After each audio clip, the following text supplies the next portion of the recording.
अकोल्यात 7 मोटरसायकल चोरी प्रकरणी एक आरोपी अटकेत। अकोला शहरातील सिटी कोतवाली पोलीस स्टेशनच्या हद्दीत 7 मोटरसायकल चोरी करणाऱ्या एका आरोपीला पोलिसांनी शिताफीने अटक केली आहे। चोरी झालेल्या मोटरसायकलींचा तपास करत असताना पोलीस पथकाला गोपनीय माहिती मिळाली।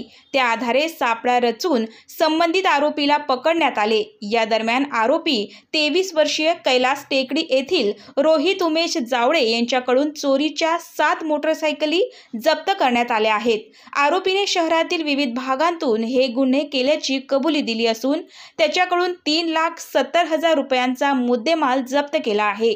पुढील तपास सिटी कोतवाली पोलीस निरीक्षक संजय गवई यांच्या मार्गदर्शनाखाली